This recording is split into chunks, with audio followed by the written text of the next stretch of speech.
नमस्कार। आज हम एक बहुत ही महत्वपूर्ण और संवेदनशील घटना पर बात कर रहे हैं, ऑपरेशन सिंदूर। जी। ये मई 2025 में भारत की एक बड़ी आतंकवाद विरोधी कार्रवाई थी। हमारे पास जो भी जानकारी है वो न्यूज़ रिपोर्ट्स और एनालिसिस पर आधारित है। बिल्कुल।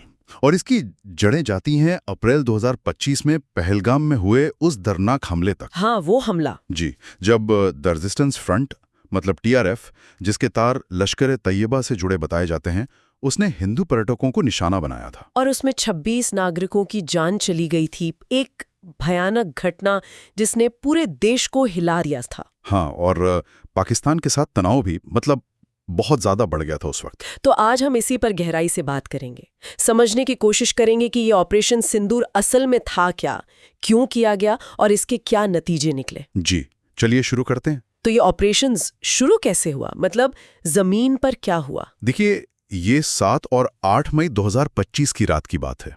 भारत ने ऑपरेशन सिंदूर लॉन्च किया। ओके। लक्ष्य बिल्कुल साफ था, पाकिस्तान और पीओके मतलब पाकिस्तान अधिकृत कश्मीर। उसके अंदर 9 आतंकी शिविरों को निशाना बनाना था। 9 शिविर।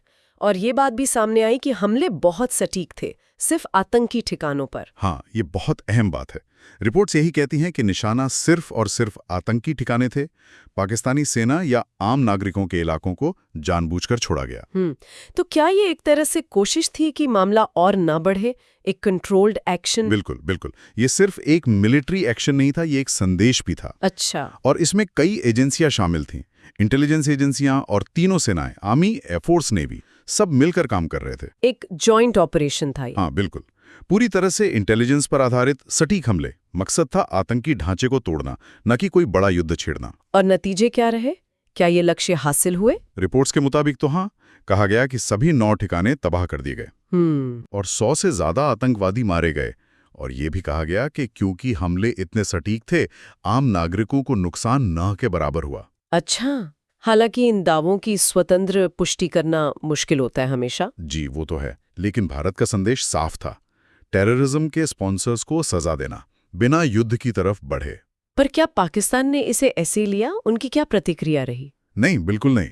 पाकिस्तान का रिएक्शन काफी तेज और आक्रामक था। अच्छा, क्या किया उन्होंने? रिपोर्ट्स बताती हैं कि पाकिस्तान ने उत्तरी और पश्चिमी भारत में भारत की मिलिट्री सप्लाई साइट्स पर ड्रोन और मिसाइल हमले किए।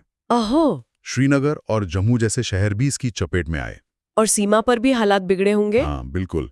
जम्मू में सिविलियन इलाकों पर भारी गोलाबारी की भी खबरें थीं।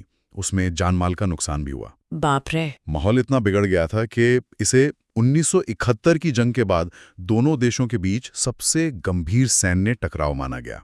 मतलब स्थिति वाकई बहुत ज्यादा गंभीर हो गई थी। जी हाँ। तो ये सब 4 दिन तक चला, फिर रुका कैसे? देखिए, जब 2 परमाणु ताकतों के बीच ऐसी स्थिति बनती है तो अंतर्राष्ट्रीय दबाव बढ़ता है। हाँ, जाहिर है। तो मध्यस्थता की कोशिशें हुई और फिर 10 मई 2025 को सीजफायर मतलब युद्ध विराम की घोषणा हुई। ओके, तो लड़ाई तो थम गई, लेकिन जो पहलगाम हमले के असली गुनाहगार थे उनका क्या हुआ? हाँ, वो जांच अलग चल रही थी। भारतीय अधिकारियों ने बाद में जुलाई 2025 तक ये दावा किया कि पहलगाम हमले के जो 3 मुख्य साजिशकर्ता थे जी, उनकी पहचान करके उन्हें निष्क्रिय कर दिया गया है। अच्छा।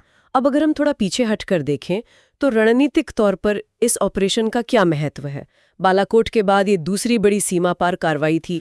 बिल्कुल, ये भारत की वो जो मुखर नीति है कि सीमा पार से अगर खतरा आएगा तो हम जवाब देंगे, उसी को दिखाता है।